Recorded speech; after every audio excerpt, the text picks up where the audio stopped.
subject to modification or improvement as the investigation goes on.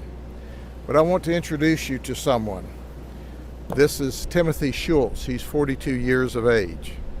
And here's what we know at this point. At about 5:56 a.m., the racetrack on Highway 37, which is just due west of where I am now, notified the sheriff's office and said, hey, there's a guy in here, and he's bizarre, and he's shaking, and he's asking to call his son. Deputies immediately responded. We searched for him from our arrival time, which was 3 minutes later, until about 6:39, so over 40 minutes we searched for him and we couldn't find him. And then at 7:22 we received another call. At about 7:43 we received another call and said, hey, there's this white guy in the lake, and there's a lot of alligators in the lake, and there's an alligator near him. He must be drunk or high or something. One of our witnesses actually took a life vest or a life preserver out and tried to give it to him, and he wouldn't take it. Another witness tried to talk to him, and he said the guy growled at me, so I ran in the house and locked the door. Our deputies immediately arrived. As they were arriving, he was walking from the lake between the houses, and he had a set of garden shears with him. He had gone to a truck and was throwing a brick trying to break into a vehicle. A lady, our third witness, who is in the cul-de-sac walking her dog, said he immediately charged the deputies holding the shears. She said they waited too long to shoot, but our deputies tried to de-escalate. We also tried to tase him on 2 different occasions, and he continued to charge at them. The deputies backed up, telling him to throw the shears down, and even though he committed an aggravated assault and an attempted burglary, they were still trying to take him peacefully into custody. He climbed into the passenger side of the patrol vehicle, which was still running because they had jumped from the vehicle to run to him while he committed the burglary. And as he jumped into the seat, he was trying to either get the rifle or the shotgun out of its holder. At that time, our deputies shot. They shot multiple times. And as a result, Timothy is deceased. This is under investigation with our task force, our multi-agency task force. The results will be turned over to our state attorney, Brian Haas, for a final determination. However, it's important to focus on this for a second.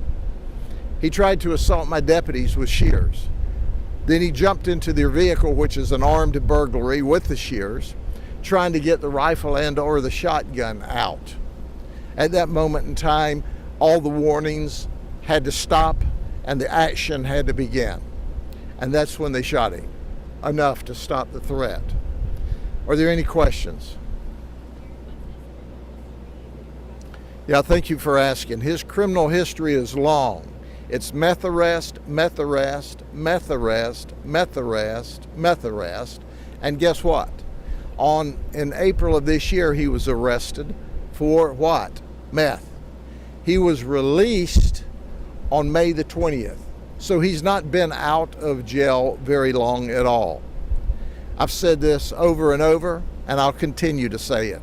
There are still people that want to make the community or the nation believe that drugs are low level and nonviolent. Well, here's your sign. Here's another sign. Now, that's not enough. While he's swimming across the lake, and how he made it across the lake, they said he was treading water, they could only see his head. He got real close to an alligator. It appears that his right arm is bitten by an alligator. So apparently he was attacked by an alligator while in the lake as well. So he gets into the lake, he swims across the lake, he's bitten by an alligator. Neighbors are trying to throw him a life vest, trying to help him. He's growling. He comes onto the land. sees a pair of garden shears, picks them up. That's when our deputies are getting there just as he's trying to break into one of our victims' vehicles. We try to de-escalate. We tase him twice. We tell him to drop the shears, to no effect. The tasers had no effect on him.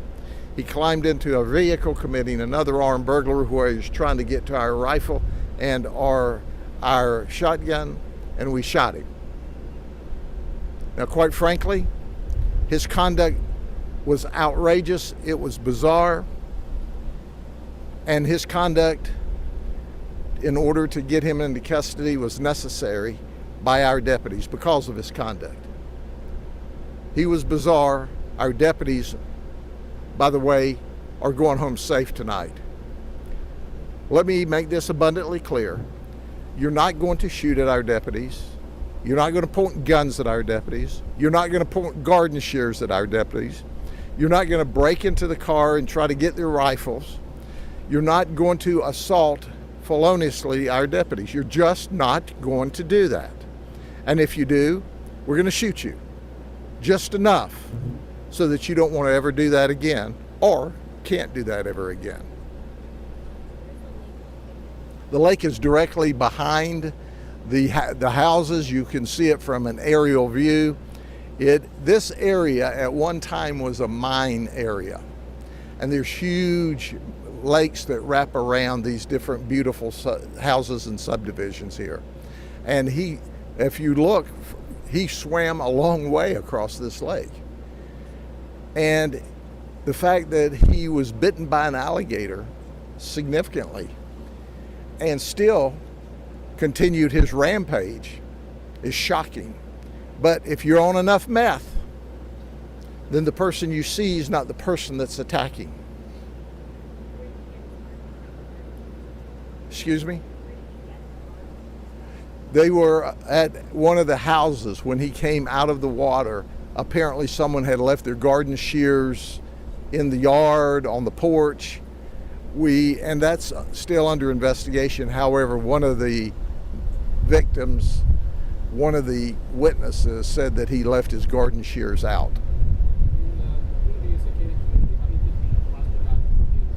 Yeah, he swam across the lake from Highway 37. And that's amazing in and of itself. It's a long swim. And he was gator bitten along the way. Now this is just crazy stuff, okay? You know that's got to be true. You can't make it up. And as a result, this is one more example of how violent people are when they use meth and use drugs. When you can swim across a lake, sustained apparent alligator bites, grab shears, try to break into a vehicle, attack law enforcement officers, jump into their car, try to get their rifle and shotgun, you're out of your mind on drugs. And it's not his first time. He's dead. Deader than 4 o'clock.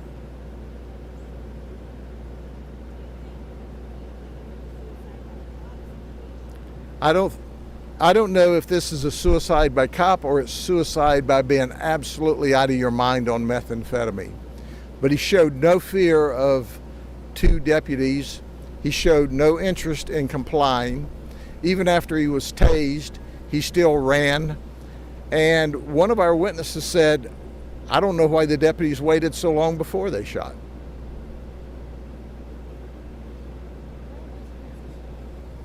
The shot was just after they arrived, within just a short period of time. As they were arriving, he was trying to break into the vehicle. So as they were arriving, they see this lady in the cul-de-sac. As they get out, she points back behind him and says, there he is there. He was hidden by the truck. And that's when they ran to him to try to take him into custody. Yeah, the deputies will be on normal administrative leave through the initial phases of the investigation, and then they will return to work just as soon as we complete the initial phases of the investigation. There's a mandatory evaluation and a debriefing with our psych team as a result of them having to be involved in a life and death situation. One of the two is still in training, and the trainer did exactly what he should have, and so did our brand new deputy. He responded appropriately. Both of them shot. Anything else? Thank you very much.